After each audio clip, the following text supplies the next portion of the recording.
Hello and assalamu alaikum. Welcome again and thank you for joining me on my story. Today we're interviewing Tasneem Dalwai and she's an OT specialist, specifically focusing on the psychiatry of occupational therapy, and she deals mainly with children. So let's go and hear what Tasneem's got to say. Join me.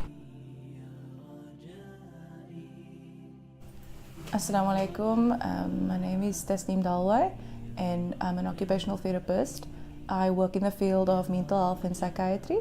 So very often depression is missed in children, and I think also we need to be aware of the signs and how children present, because children present very differently to adults as well. So if you look at a child, they might, I always tell patients that depression doesn't mean having just sadness or being unhappy. It's much more than that. So, like for example, children will have maybe a low mood, they might be withdrawn, they might not want to play, they might struggle with concentration and learning, they might be involved in fights or bullying or show aggressive behavior. Acting out. Yes, acting out behavior. And so very important, when children are having behavior problems, there's always an underlying cause. It's not necessarily that they have a behavior problem, but very often then they have an underlying depression where they're then acting that out. Important what you said in terms of, like, very often the behavior is seen as they're just naughty, they have a behavior problem, but not understanding what is really happening. So for that child who might be seen as a naughty child or having a behavior problem, they then get victimized, they get bullied more, they get put down, or they get, rejected, a better sense of rejection, which makes it worse. And then they have lower self-esteem, feeling more depressed, feeling more withdrawn. And so for parents, I think really just to look at the signs, to understand the child's behavior, and to look at what may be influencing this behavior or bringing it on, and not just seeing that as a naughty child. Because anything that a child is always a product of a system.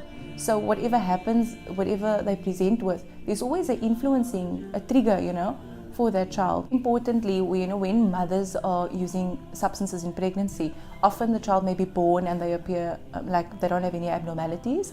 And so they may not have any physical abnormalities at the time, or they may not necessarily have specific intellectual disability, but at a later stage, between 7 years old, you then see a lot of emotional difficulties, you see a lot of hyperactivity, concentration or learning problems.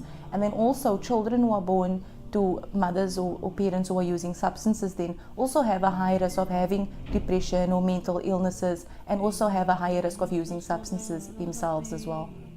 So if, for example, we look at children with anxiety or depressive disorders, we would then also assess to look at the extent and what is the difficulties.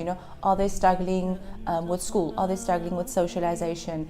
Are they struggling with behavior problems? So, for example, if there's a very low mood, if it's quite severe, we would then consider medication.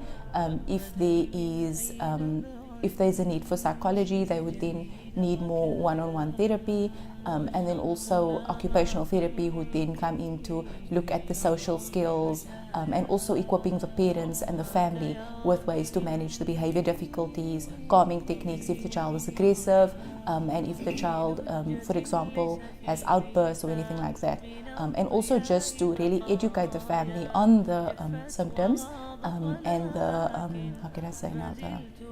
to educate the family on identifying and being aware of how the child will present, and just understanding the child better, because very often the child is then misunderstood when the family doesn't understand the symptoms. So in the time that I've been working in psychiatry and mental health, I kind of think that depression in children has really increased, and I think over the time there's been also suicide attempts in young children has also increased, and children are getting younger and younger who are experimenting as well. And I think the reason for that, especially in areas where there's lots of adversity, where there's poverty, there is higher rates of depression, and also lots of family stresses, lots of abuse, and society as well. I think it's so important for people to speak out, and also just to be aware of the symptoms and of depression and what is depression, because I think very often there is so much there's so much stigma around mental illness and depression, and people have the sense that they can't come out, they can't speak about it because they're aware that, you know, families or societies may treat them differently. So I think society as a whole really needs to address that, and just make everyone for themselves, just to become more aware, to educate themselves. So just to destigmatize depression as a whole.